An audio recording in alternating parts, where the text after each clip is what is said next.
Olá pessoal, tudo bem? Estamos no episódio 2 do Mesa e Café Podcast. Dessa vez, nós estamos recebendo uma pessoa que vocês indicaram nas redes sociais, a psicóloga Mauriane Lima. É com muita alegria que nós recebemos ela aqui, pois representa o contato entre o programa e a nossa comunidade. Então, diante disso, nós vamos fazer um bate-papo bem voltado tanto para a vida empreendedora, como pessoal da Mauriane, como também iremos tratar temas que vocês escreveram, vários temas, e eu anotei todos os temas, por isso estou de caneta e papel na mão, para não deixar nenhuma das perguntas que vocês apresentaram de fora do nosso bate-papo. Pois bem, Mauriane, fico muito feliz com a sua presença aqui, eu conheço um pouco da sua carreira, da sua trajetória, e é uma profissional que eu admiro muito, e vou dizer como Faustão, né? Tanto no pessoal como no profissional, eu tenho essa admiração pela Mauriane, tanto que sigo ela nas redes sociais. E gostaria de começar esse bate-papo pedindo para você cumprimentar o nosso público e dizer para você, vou dar agora de psicólogo, para Aham. você, quem é a Mauriane? Olá, gente, tudo bem? Eu me chamo Mauriane Lima, sou psicóloga, como o Frank avisou, né? Tô muito feliz de estar aqui participando do seu programa, do seu podcast. É um prazer, aprendo muito com você. Sempre quando a gente conversa, a gente tem essas trocas importantes. E é importante eu estar aqui falando um pouquinho sobre saúde mental. E pergunta difícil, né? Quem é a Mauriane? Tu quer saber de qual Mauriane? A Mauriane Olha, psicóloga ou a Mauriane pessoa? olha aí, eu vou querer saber dos dois. Então vou deixar você à vontade para você dizer, escolher se você quer falar primeiro da Mauriane psicóloga, quem é a Mauriane psicóloga, ou quem é a Mauriane profissional. Certo, então eu vou primeiro falar sobre a Mauriane, psicóloga, né? Eu me chamo Mauriane Lima, sou psicóloga há quase 15 anos, né? Funcionária pública e trabalho na clínica também essa quantidade de tempo, né? E quase 15 anos. A abordagem que eu sigo é a Gestalt terapia e eu adoro a psicologia, né? Eu me encontrei. Não fui eu que escolhi a psicologia, foi a psicologia que me escolheu e nesse encontro, até hoje, nós estamos juntas. E eu sou muito feliz em ser psicóloga e aí nesse intervalo de tempo me descobri também como professora, Legal. né? Então eu vou ampliando muito esse meu leque, né, dentro da psicologia e o principal, sem perder aquele olhar, né, aquele olhar empático, aquele olhar respeitoso pelo outro, né, que está na minha frente. Durante quase 13 anos eu trabalhei como psicóloga social, né? Então eu acho que essa questão humanista, essa questão de olhar o outro lado do outro, né? Eu aprendi muito dentro da psicologia social porque eu me desconstruí. Sabe você atender no meio da rua? Já Você aconteceu? várias vezes, de eu sentar e escutar, né, acolher o que está acontecendo com a pessoa. Então, isso a psicologia social ela me permitiu, porque quando eu saí da faculdade, Frank, eu saí com a ideia ilusória, né? Vou para a clínica. Né? E aí, quando a gente sai da faculdade, a gente se vai para a clínica, a gente percebe que as coisas são completamente diferentes. Por quê? O estigma. Quem quer cuidar da saúde mental? Sabe? Ainda há essa dificuldade muito grande. E outro estigma e preconceito que nós temos muito é a questão do psicólogo para doido. Eu falar com o psicólogo? Vou não, Isso, não isso vou. isso é muito forte, Mariane. Eu vejo as pessoas até que aparentemente têm um conhecimento e têm essa percepção. Eu nunca irei num psicólogo, porque ir no psicólogo parece que é constatar que você não está bem das suas faculdades mentais, ou usar esse termo, é mesmo usar esse termo chulo mesmo, Exa doido. Quem vai no exato. psicólogo é doido. Então, assim, Exatamente. isso é um estigma muito grave e que faz com que as pessoas continuem adoecidas. Exatamente, Frank. Eu acho que o pior é afasta. Afasta as pessoas de poder ficar bem, de poder tentar entender o que acontece com a sua vida pela questão do estigma, do preconceito. E isso é muito preocupante, né? Aí quando a gente para, hoje, o psicólogo está em todo lugar.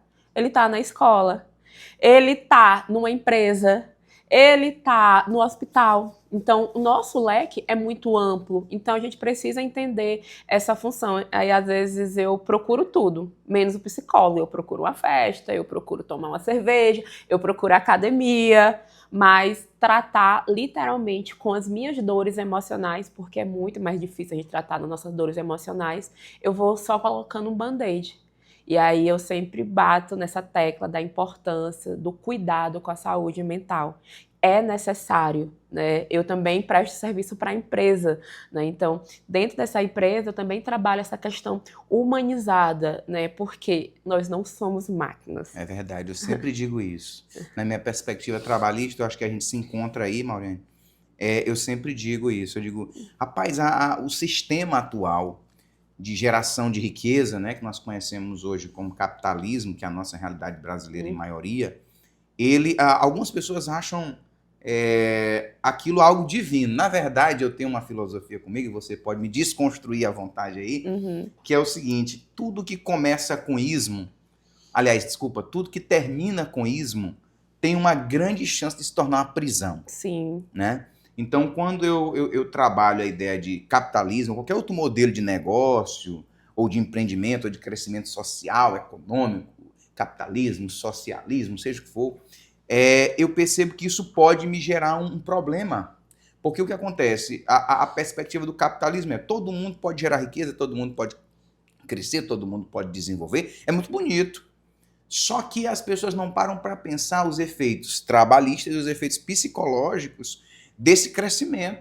E que é um mito, como muito acontece com esses ismos da vida. Sim. Que todo mundo teria essa condição, que todo mundo alcançaria a riqueza, que seria a ideia de possibilidades infinitas. Só que, na verdade, isso não acontece.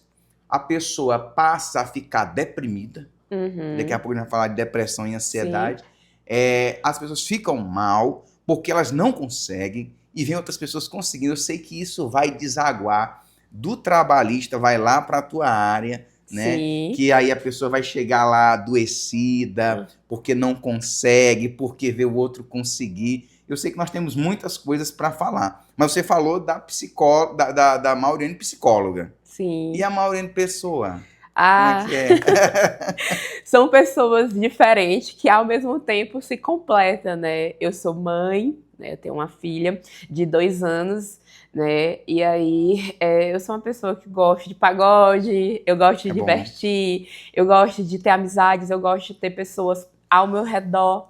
Então, essa é a Mauriane pessoa, né? E como eu te disse, às vezes elas duas estão juntas, mas eu consigo colocar cada uma no seu espaço e na sua caixinha, porque não dá pra gente ser o tempo todo a mesma pessoa, né? Então, a gente tem que se adaptar. Igual você, né? Você é advogado, né? Empresário, mas tem hora que você é só você. Exato. E onde é que você atende? Se as pessoas quiserem saber onde é que você atende, se você tem uma clínica, onde é que ela fica? As pessoas poderem acessar. Atendo na Edifício Torre Center, que fica no centro, né? Ali próximo da igreja da Catedral. Sou quase uma velhinha no prédio. Estou com um tempinho já lá, onde eu realizo atendimentos clínicos. E online também eu realizo atendimentos. E o seu Instagram? Eu acompanhei ontem, né? Engraçado que foi assim até um impacto. Será que é uma desconstrução ou uma criação de mais outra caixinha? Né? Eu estava ontem, né, no carnaval, dando uma relaxada também, né? Ninguém de fé. E aí eu estava ali, e aí eu rolando aqui a minha barra, lá eu vejo a Mauriane tomando uma cervejinha. E aí, isso é uma nova Mauriane, ou essa Mauriane já existe, ela está vindo para as redes sociais agora? E qual é o teu Instagram? O meu Instagram é Psi Mauriane Lima. Frank, eu senti a necessidade, né, de mostrar esse outro lado, esse lado da Mauriane Pessoa. Porque a Mauriane Pessoa gosta de tomar a cervejinha dela. Ela gosta de curtir o final de semana e descansar. O que eu estava percebendo? A primeira coisa é para me ter uma vida separada da vida profissional com a pessoal. Por muito tempo eu relutei, né, em ter um Instagram. E aí, porque achava que era muita demanda e tudo mais. É a mesma coisa com o telefone comercial. Tudo era só um telefone. E aí, numa viagem, eu tava me divertindo e o tempo todo recebia mensagem de trabalho. E aí eu falei assim, não quero mais. Quando eu chegar, lá, a primeira coisa que eu vou fazer é comprar um novo chip e delimitar aqui e aqui. Pronto. E aí eu fiz isso. E a mesma coisa eu fiz com o Instagram. E aí, uma vez eu fiz um Reels, né, que foi bem viral, que foi eu curtindo um pagode. Foi o do Menos é Mais? Não, foi um antes, né? Que eu tava dançando e a pessoa tocava no meu ombro, né? E tu saía com eu vi. Referenciando a questão da psicóloga, né? E aí, quando eu botei aquele dali, várias pessoas comentou, né? Que, meu Deus, nunca imaginou que eu estivesse ali, nunca imaginou que eu poderia vestir uma roupa como aquela, né? Que não era uma roupa formal, era uma roupa propícia ao ambiente que eu estava. Uhum. E aí, então eu percebi assim, então eu preciso desconstruir essa imagem aqui só dessa profissional, né, dessa aqui psicóloga, porque assim, a minha diversão não anula a minha competência profissional. E nesses ambientes, eu não sou psicóloga, eu não sou. Pessoa. Né? Eu sou pessoa. A mesma coisa eu entendi, né, eu sou mãe, eu não sou psicóloga da minha filha, né, então eu consigo ter essa separação. E também fui trabalhar isso na minha terapia, né? Porque eu também faço terapia para lidar com as minhas questões. E aí tá sendo muito interessante, né? Essa desconstrução intencional. E aí, porque às vezes acontecia, né? De eu encontrar algum paciente, eu em algum momento de descontração, e na sessão chegar e trazer. Eu lhe vi, a senhora tava dançando, e a senhora é assim, né? E alunos também. Aí eu falei assim, sim, gente, eu me divirto, eu gosto disso, eu também sou gente. E é bem intencional. Eu acho que tá dando certo, tá vendo? Olha, tá dando sim. Eu acho engraçado que eu vendo você falar, eu me via na sua fala. Eu me contemplava na sua fala, porque, na verdade, eu também vejo muito isso. Eu tinha essa dúvida, né? Essa dúvida se eu criaria um Instagram próprio, para o Frank advogado, um outro para o Frank professor, e assim ia. Só que aí o que acontece? Dava muito trabalho e eu vi que não gerava engajamento, né? Porque as pessoas precisam ver humanidade em nós. Sim. Quando você estava falando, me veio uma frase, a Mauriane é humana. Então assim, as pessoas vão também olhar isso, né? Quando elas se desnudarem de qualquer preconceito, Sim. elas vão observar e dizer, poxa, ela é humana, ela é como qualquer outra pessoa. Eu acredito, uma das coisas que eu acho, quem sabe na psicologia isso tem um outro nome, mas eu vejo assim, eu vejo que muitas pessoas acabam criando personagens heróicos, infalíveis, inerrantes, e eles sustentam isso. E eu participei de movimentos religiosos, e eu via isso muito no movimento religioso, independentemente qual fosse. Eu observava e via que aquelas pessoas que estavam na frente, elas criavam uma mitologia. Sim. Uma figura de um líder espiritual que não erra. E aquilo, ao longo dos anos, eu fui percebendo que as pessoas que estavam embaixo olhavam para aqueles líderes e queriam imitar aquela imagem. Só que elas se frustravam. Sim. Porque aquele homem, aquela mulher que dizia que era aquilo, não era. Que fazia o que dizia que fazia, não fazia. Porque é humano. E aí o que acontece? Ele não atingia aquelas metas, o cara que estava embaixo achava que era possível fazer, tentava fazer, se decepcionava, criava um problema aí psicológico. Uma frustração, né? Uma frustração. Ele olhava assim, meu Deus, eu não consigo atingir. Mas o fulano disse que consegue atingir. Mas o fulano não atinge. Sim. Ele é humano. Ele não vai conseguir atingir alguns elementos que às vezes aquele movimento religioso X ou A propõe. E aí você se frustra, como você disse, você se frustra, se decepciona, porque aquilo não é humano. Então, quando eu vejo alguns líderes, e aí nós temos ressalva, de alguns líderes que pregam essa humanidade, eu acho muito bacana. Porque nesse cara eu vejo uma perspectiva mais do Jesus da Bíblia, né? Porque ele tinha essa perspectiva muito humana. Eu acho que isso gerou a capacidade dele ir se reproduzindo ao longo das gerações, sim, pela natureza humana. Sim. E às vezes eu vejo que muitos líderes religiosos, olhando para Jesus, cometem um erro muito grande. Sim. Que eles fazem o contrário. Eles querem apresentar uma natureza extremamente divina, inatingível para o humano, né? E aí gera essa frustração, as pessoas não conseguem desenvolver uma liga entre o que está ouvindo e o que está vivendo, há um distanciamento, né? E essa questão da identificação, né? Você sempre vai querer se identificar com o outro. Então, nessa função, por exemplo, eu como psicóloga, a pessoa chega, né, e me vê nessa situação, né, e faz, cara, ela também se diverte, né? Então, também eu posso, né? Então, tem muito isso. Mas, como ele disse, não foi um caminho fácil. Foi um caminho que eu precisei trabalhar muito isso dentro da minha terapia. Ó, um exemplo a respeito de corpo, né? Durante a minha infância, eu sempre fui gorda. Né? Então, eu passei por um processo de emagrecimento quando eu tinha 9 anos, né? Eu era aquele estigma. Eu era alta e era gorda. E aí eu comecei a sofrer bullying, né? Então, eu andava na frente do carro, todo mundo andava atrás, mas eu, porque ocupava muito espaço, tinha que ir na frente. Então, eu entrei nesse processo de emagrecimento. Fiz acompanhamento com endócrino e foi assim, papo, tirou tudo. E à noite eu sonhava em comer chocolate, eu sonhava, né? Mas eu via como aquilo dali. Eu disse, não, mas eu preciso, né? Por quê? Porque eu preciso me identificar com os outros meus colegas nesse processo. E aí eu fui, adolescência, aí era alternando, assim, emagrece, engorda e tudo mais. E aí quando eu comecei a trabalhar isso na terapia, eu comecei a amar meu corpo, né? Então, hoje eu uso o que eu quero. Então, se eu quero usar um biquíni, eu uso um biquíni na praia. Se eu quero usar um cropped, eu uso um cropped na praia.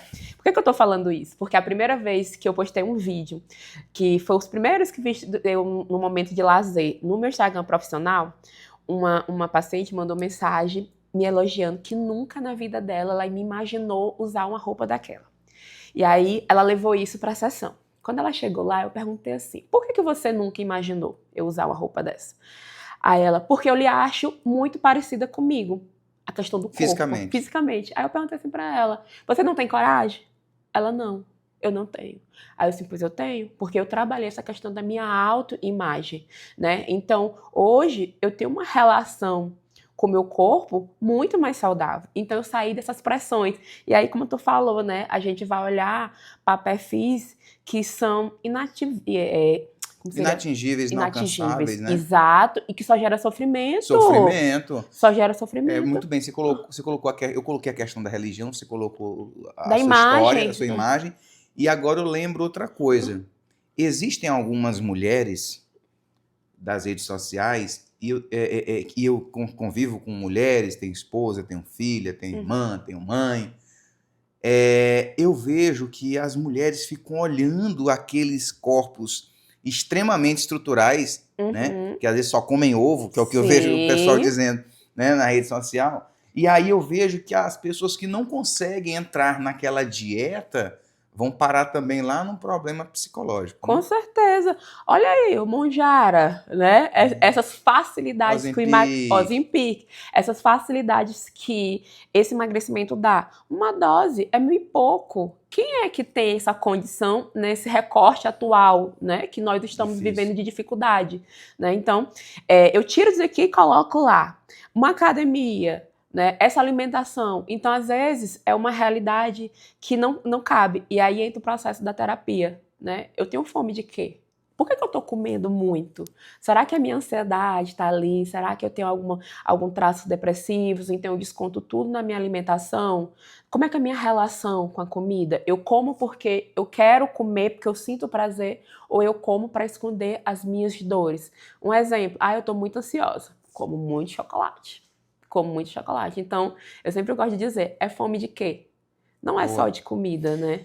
Mauriane, então assim, você colocou uma palavrinha aí, e eu vou usar ela como gancho para conectar aqui com as perguntas. Você falou a palavra depressão e falou a palavra ansiedade. Primeiramente, o que é depressão? Vamos falar de depressão. Um conceito, assim, para que as pessoas possam entender o que é depressão. A primeira coisa que a gente tem que pensar quando a gente fala em depressão é o quê? É um transtorno mental. Ok, sei que é um transtorno mental. Então, se ele é um transtorno mental, ele vai trazer uma alteração no pensamento e no comportamento da pessoa e no humor. Então, ela traz essa diferença, essa alteração nesses 3 campos na vida da pessoa. Ok, já sei que é um transtorno mental. Outra coisa que é importante a gente tá falando, Frank, porque às vezes a pessoa fala assim, depressão é tristeza? né? Já ouviu isso? Uhum. A depressão, ela tem a tristeza, mas a diferença é o quê? Ela é recorrente, né? Ela é persistente, né? E isso acontece com muita frequência. E a tristeza não. Hoje você pode ter acordado não muito bem, mas é o quê? É algo que passa. A tristeza, ela é uma emoção, né? Ela é passageira. Todo mundo tem tristeza. Todo sente. mundo, É todo necessário que a mundo. pessoa faça essa ondulação? É necessário. Triste, É alegre, necessário. com raiva, chateado. Necessário. Até para exemplificar de uma maneira melhor, não sei se você assistiu, Divertidamente. Assisti. Assistiu? Tem aquelas figurinhas. Sim. Tu lembra que a alegria no tempo, ela tem as esferas dos sentimentos, né, as bolas, e o tempo todo ela quer que tudo seja perfeito, né? Que seja ela dominante o tempo todo. E quando a tristeza pega, ela vem, corre e conserta. E aí um exemplo. Tu tá jogando bola. Tu foi chutar, e aí tu, em vez de chutar a bola, tu chutou uma pedra. Tu machucou o teu dedo. Qual é o teu sentimento naquela hora? Tu vai ficar sorrindo? Ai, que legal! Machuquei meu pé, tá até sangrando. Uhum. Ou você vai ter um sentimento de tristeza? Tristeza, né? Então, Dor. Então, a tristeza, ela é necessária. Ela é importante. Não tem como a gente ser alegre o tempo todo. E também é outra mentira que eu vejo que as redes sociais também vendem, né? Gente que tá todo o tempo alegre. E aqui eu quero abrir um parênteses, já que você colocou essa questão da depressão. Uma vez eu olhando aquilo, eu olhava A e B, e eu ficava vendo, rapaz, essa pessoa é todo tempo feliz, todo tempo Será alegre. que é? Aí depois eu parei para pensar assim, eu digo, quantos segundos eu preciso para fazer uma foto? Rapaz, eu acho que é 1 segundo ou menos. Uhum. Então aquela pessoa, se ela postou 60 fotos, ela não tem 1 hora, ela não tem 10 minutos de suposta felicidade. Sim, e às vezes sim. as pessoas ficam olhando e dizem, pô, vamos botar 60, vamos botar 1 segundo por fotos, 60 segundos, 1 minuto, Sim. 60 fotos, que a pessoa colocou ali no seu story, no seu feed, sei lá, e aí a gente olha aquilo ali e diz, fulano de tal é feliz, e porque ele está feliz, eu também tenho que ser todo tempo feliz. E não observa que ali a pessoa está modulando uma persona, né, na rede social, uma personagem, e aí às vezes a pessoa acaba criando tristeza por isso. Tu coloca no teu Instagram os teus boletos? Não. Eu também não coloco. Os problemas. Teus problemas. As brigas. Porque assim, é a vida, Frank. Como você falou, é uma ondulação. Tem dia que a gente não tá bem, tem dia que a gente tá muito bem, mas a gente precisa ser funcional. Mas me diz uma coisa. O que diferencia o depressivo do triste? A questão da permanência, né? Então, a depressão é algo que vai ser recorrente e vai ter uma persistência bem maior. A tristeza não, como eu falei pra você. Topou, deu a topada. Fiquei triste, senti aquela dor, eu resolvi, pronto, e acabou. Certo. Quando é algo que é depressivo, você vai demorar mais dias, né? Então, tem pessoas que entram numa crise, né, com mais tempo, passa meses depressivo, sem poder levantar de casa, levantar da cama, sem sair de casa, né? Então, a diferença é essa, o quê? A persistência, né? É o tempo. É o tempo. E a profundidade também entraria aí, por exemplo, Sim. Um triste, ele é triste até uma certa profundidade. Sim. O depressivo, ele mergulha ali mais fundo, é isso também? Sim. Aí também tem essa questão dos níveis, né, de depressão. A pessoa ela vai aumentando dependendo, né, das condições. Porque hoje em dia a sociedade pede que nós sejamos funcionais, né? Então, quantas pessoas são depressivas, mas são funcionais? Por quê? Porque precisa trabalhar, precisa cuidar da casa, cuidar dos filhos, cuidar do esposo, cuidar da família. E aí, nesse momento aí, que chega em casa, ela pode ser quem ela é. E aí ela tira a máscara, entra essa depressão. Nas empresas, esse mês de janeiro, eu estava falando sobre janeiro branco, né? Sobre o mês de saúde mental. E aí eu até fiz um recorte interessante sobre a gente ter cuidado com as falas dos nossos colegas. Porque às vezes a gente pergunta assim, e aí, Frank, como é que foi teu final de semana? Ah, dormi o final de semana todinho, nem saí de casa. Tudo bem. mas todo final de semana eu te pergunto a mesma coisa e você sempre me responde como isso, né? Então já é um sinalzinho amarelo. E aí entra essa questão do depressivo funcional. Durante a semana você precisa trabalhar, porque a gente precisa gerir, né? A gente precisa criar renda. Então, mesmo triste, a pessoa vai. Mesmo profundamente triste, digamos assim, depressiva, a pessoa vai. Vai, mas chega assim um nível que não consegue mais. Não consegue mais, né? Aí entra no início da nossa conversa, dos estigmas a respeito do preconceito. Ó, por exemplo, se eu for agora lá no hospital, eu quebrei um osso, eu consigo um atestado na mesma hora, não é? Se eu chego com algum problema emocional, daqui que esse profissional identifique que isso é emocional, daqui que eu traga isso, né, para o meu trabalho, né, para justificar. Por que as pessoas veem assim, né? Meu Deus, o Frank tá com depressão, mas nem parece. Porque ele tá gravando vídeo, ele tá indo dar aula, ele tá trabalhando, tá advogando, então... As pessoas minoram o que, na verdade, é um esforço titânico de quem tá sofrendo depressão. Ótima reflexão, é isso mesmo. É você diminuir, né, o esforço que o outro está fazendo. Eu não sei quais são suas dores, eu não sei quais são as dores do outro. Nem todo mundo tem essa facilidade de chegar aqui e compartilhar o que está sentindo. Quantas pessoas procuram terapia e passam anos sem realmente abrir o que sente? Como se sente? Acontece muito. Eu tô assistindo uma série chamada The White Lotus, 2ª temporada. Sim. E eu gosto muito da psicologia. Um personagem foi para um resort na Tailândia. Dá um spoiler aqui. O cara foi pro resort na Tailândia, só que ele é durão. Ele é durão. Só que ele tem uma irritabilidade enorme. Ele trata a mulher dele muito mal, ele é brigão, ele é, numa linguagem vulgar, ele é nojento. Sim. E a mulher dele consegue levar ele para esse resort e coloca uma terapeuta lá para conversar com ele, cuidar dele. Cara, ele resiste o tratamento. A mulher dele já teve uma briga enorme para ele ir. Sim. Conversar com ela, armou todo um cenário. Lá, ele não abre. Eu achei interessante a frase que ele falou. Ele disse assim, eu sou um tanque de guerra. E eu tô fechado. E ele ficou só nessa palavra, não disse mais nada. Esperou passar a hora da terapia e foi embora. Ele não abre de jeito nenhum. Interessante. É e bem detalhe, ele é rico. Sim. Tem de tudo. Sim. Mas está nessa situação. A depressão não é um problema de quem não tem dinheiro. E se tem vários tipos de depressão? Não é um problema só de quem tem dinheiro, né? Depressão é para todo mundo, como a ansiedade também é para todo mundo, né? As doenças, de uma forma geral, chega para todo mundo. Ter dinheiro não significa felicidade, né? Ter também não significa felicidade. É porque eu vejo muita gente dizendo assim, eu tô deprimido, mas o problema eu tô porque ansioso. Eu não tenho dinheiro. É porque eu tô liso.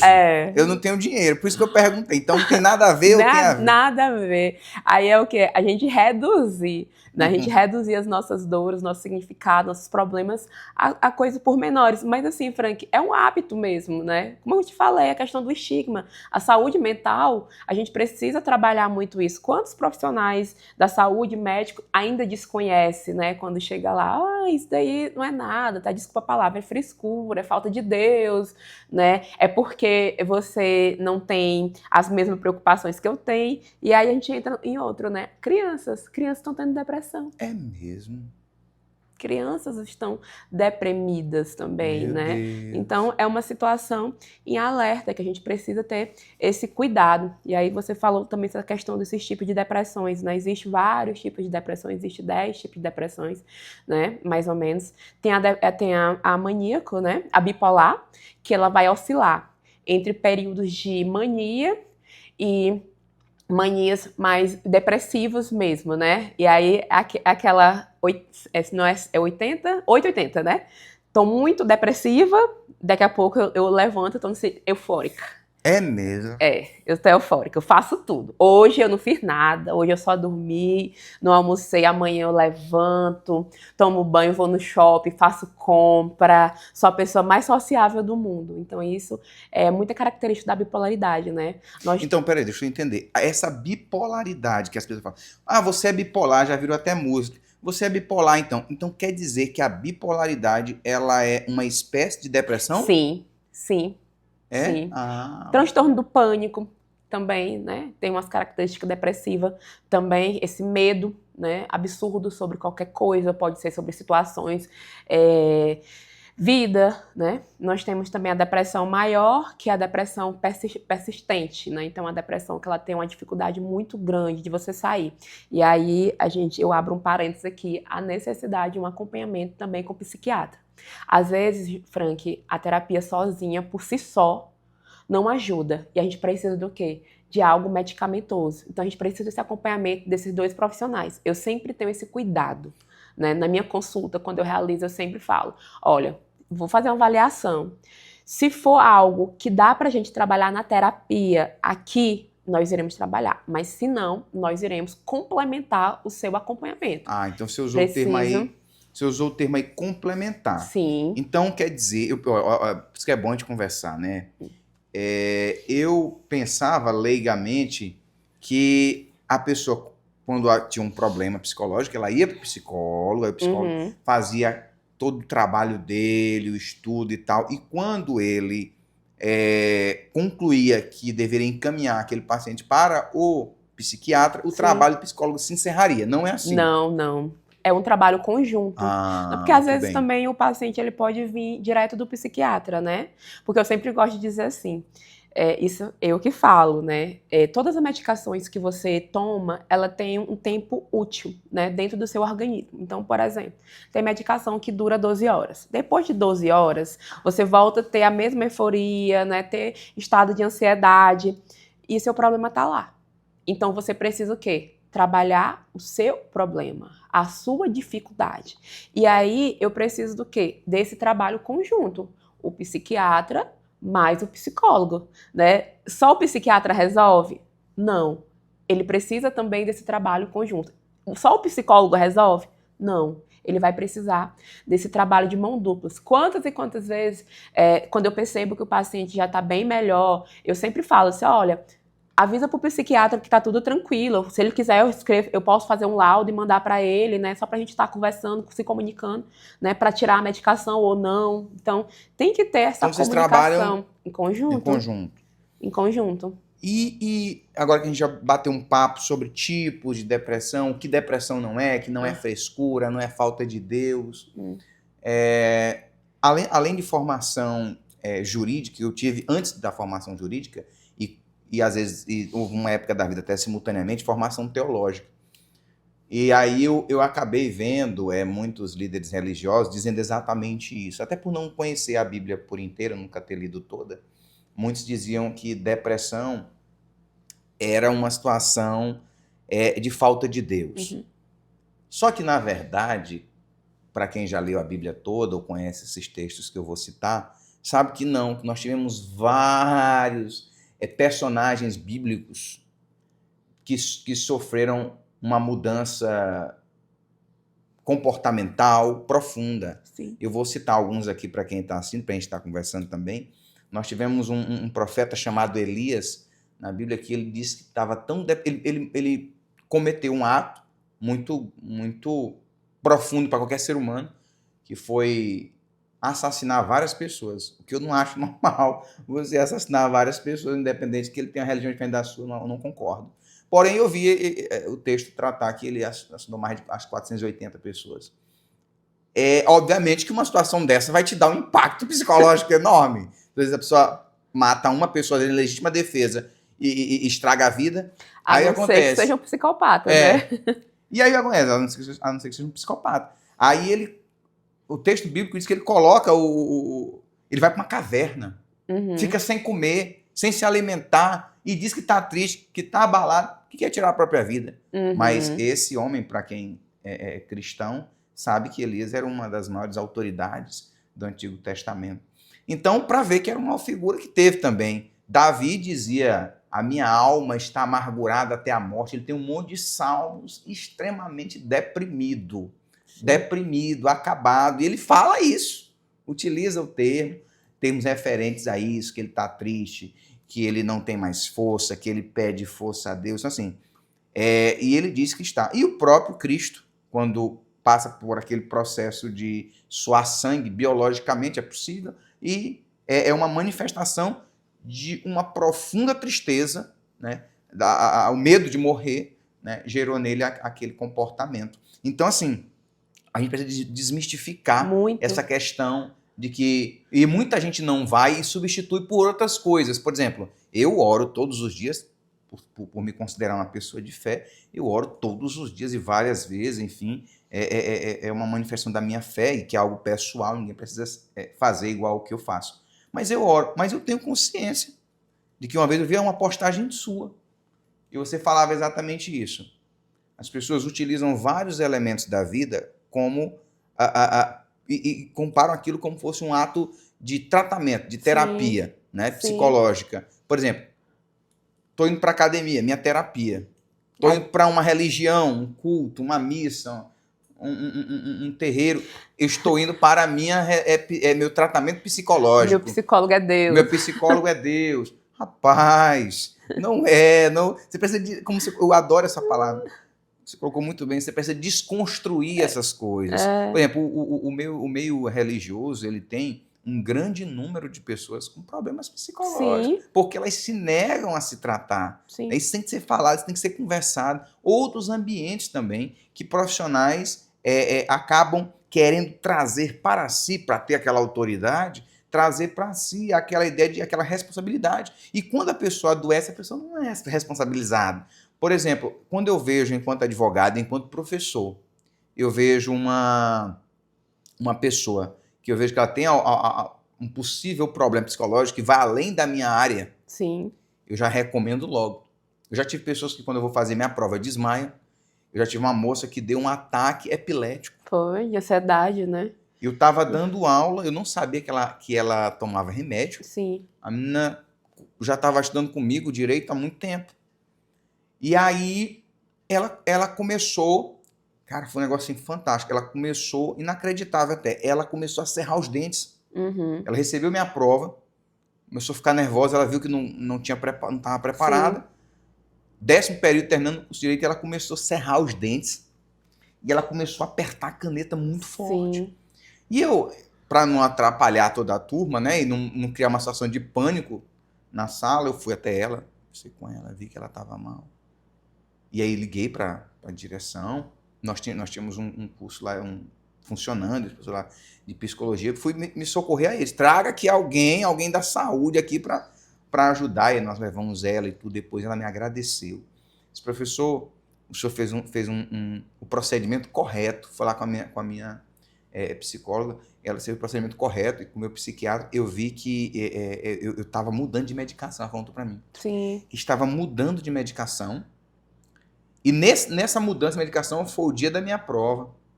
E é isso que gerou isso nela. Um fator estressante, a prova, né? O medo, né?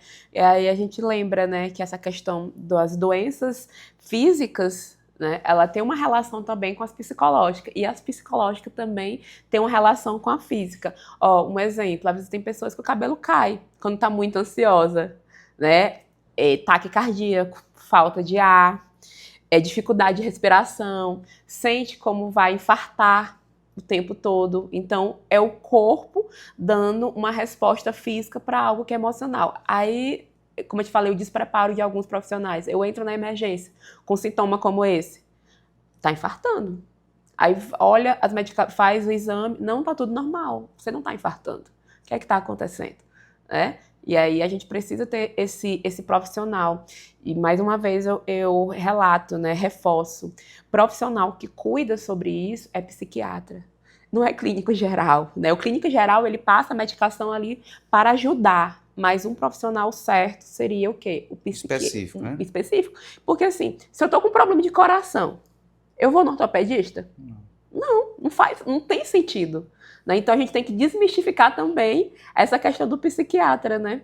É verdade. As pessoas também têm muito preconceito, tanto com psicólogo como com psiquiatra. Me diga uma coisa, e quando é que a ansiedade vira uma doença? Porque ser ansioso é normal ou não? Ser ansioso, ele é normal até certo ponto. Aí passou desse ponto, já se torna um problema. E qual é o ponto? O problema é uma reação emocional. Tudo que a gente vai fazer sempre gera pra gente um sentimento de ansiedade. Por exemplo, você foi dirigir pela primeira vez, né? Você não ficou um pouco ansioso? Mas isso impediu que você dirigisse? Não. Não. Você, mesmo com medo, você continuou fazendo. A ansiedade não. A ansiedade, ela vai lhe travar. Você não vai conseguir fazer aquela situação, ou se você for conseguir, vai lhe gerar muito prejuízo. Você vai sentir um medo muito grande, né? Então, você não vai conseguir realizar aquela atividade que for proposta com o êxito. Como, por exemplo, essa sua aluna, ela poderia ter estudado o assunto, ela poderia ter conhecimento sobre tudo que estava ali naquela prova, mas as situações extremas, esse medo fez com que ela ficasse tão vulnerável, tão ansiosa, que fez com que ela não conseguisse colocar e tivesse até uma crise epilética, né? Então, esse é o ponto, né? Quando esse medo, ele me trava, quando esse medo faz com que eu não consiga fazer coisas que eu poderia fazer. E acontece muito, né? O branco na hora da prova. Eita, eu estudei, foi muito aquela prova. Olha, tu tocou num assunto interessante aí. Eu preparo há anos, né? Engraçado, nós temos até nisso semelhança. Uhum. A minha carreira enquanto advogado e professor foi simultânea, né? E tem 15 anos também, 2010 a 2025. E aí, você também colocou também essa mesma época. E de lá para cá eu venho treinando pessoas a passar na OAB, né? E em concursos. E eu vejo o quanto muita gente não passa na OAB. Porque muita gente me pergunta, né? Por que as pessoas não passam na OAB? Por que 10, 15% passam e 90%, 85% não passam? E uma das respostas que eu dou vai exatamente com o que você, enquanto profissional, acabou de explicar. Eu acredito profundamente, por conhecer os meus alunos, que muitos deles precisam, eu recomendo.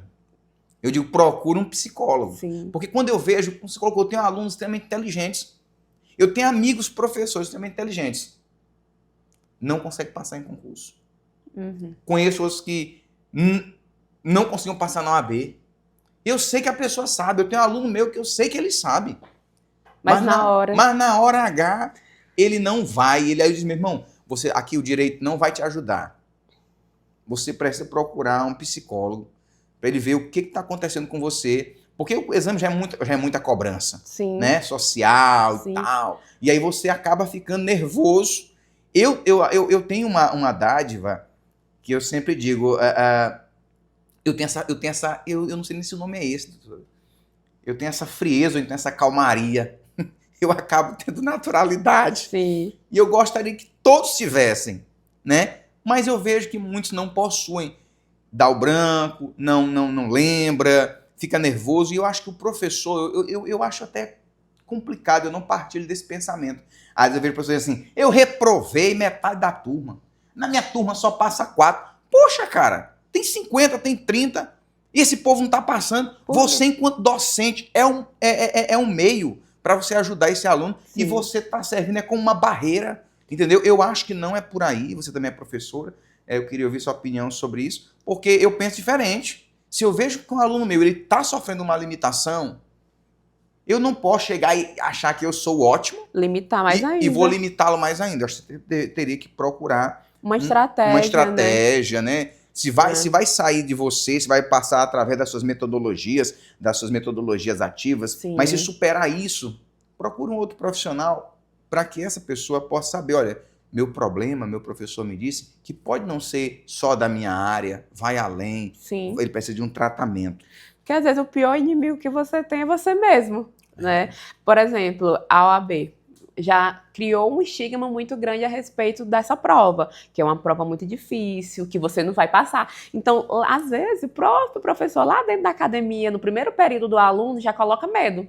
Sim. Ó, cuidado, E... preste atenção, senão não vão passar. Então aquele aluno ele já cria um bloqueio, já cria um monstro bem maior do que às vezes nem é. Eu sou muito assim crítico da educação do medo. Sim. Eu fui educado no medo.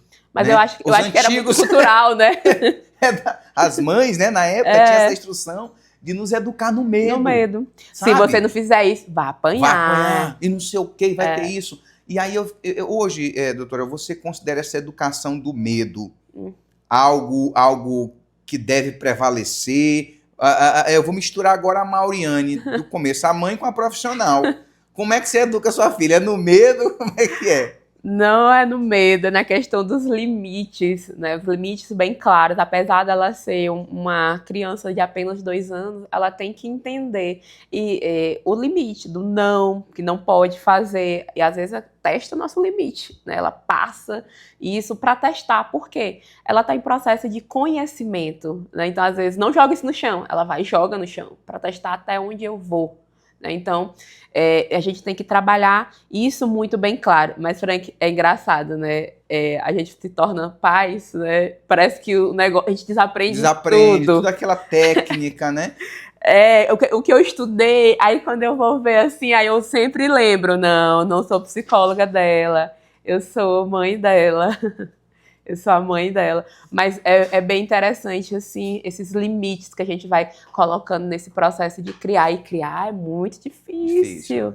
Né? Doutora, eu teria muitos assuntos para falar com você, mas para encerrar esse nosso bate-papo de hoje, eu queria que você fizesse uma diferença para quem não está assistindo entre depressão e ansiedade, que acho que foram temas que, nas suas mais diversas acepções, foram debatidos aqui. Então, qual é a diferença de depressão para ansiedade, para que as pessoas possam entender? Como eu falei, né, a depressão ela é um transtorno mental, né, que ela vai alterar a questão do humor, do pensamento e do comportamento. Característica dela é um rebaixamento de humor. Às vezes você fica sem comer, sem energia, né? E a ansiedade, a principal característica da ansiedade é o medo. Mas é um medo paralisante, né? Que faz com que eu não consiga realizar atividades que eu poderia fazer, mesmo eu sentindo aquele receio, mesmo eu tendo aquele momento de paralisar, eu consigo fazer. Mas quando a minha ansiedade está muito grande, eu não consigo realizar, né? Me paralisa. E aí eu preciso buscar a ajuda de um profissional. Muito obrigado, doutora. Eu aprendi muito com você hoje aqui. Eu gostaria que você deixasse aqui as suas considerações finais para o nosso público. E antes que eu passe a palavra final a Mauriane, eu gostaria de agradecer a todos vocês, agradecer a nossa colega, parceira, sócia Zilka, que está por trás das câmeras, nos dando todo o suporte devido. Gostaria de pedir para vocês clicarem aqui na subscrição, na inscrição, se inscreva, compartilhe esse vídeo com o máximo de pessoas que precisam, sigam este canal, nos ajude a levar esses temas de maneira natural e leve para o máximo possível de pessoas. De logo, muito obrigado e com você a palavra final. Eu agradeço mais uma vez pelo convite, é um prazer. Como eu te disse, a gente só abre a nossa casa para quem a gente gosta, né? Verdade. E eu me senti muito feliz com o convite de estar aqui dentro da sua casa. Obrigado. E a mensagem que eu quero deixar para vocês é que nós precisamos cuidar da nossa saúde mental, né? Desconstruir todos esses estigmas, esses preconceitos que às vezes a gente traz e acaba sendo um entrave. Saúde mental, ela é essencial. Eu não tenho só saúde do meu corpo físico, mas também a saúde mental. Então, obrigado, né? Compartilhe esse vídeo aí também e me sigam no Instagram. Mauriane o quê? Psi Mauriane Lima. Pronto. Tchau, tchau e até o nosso próximo encontro.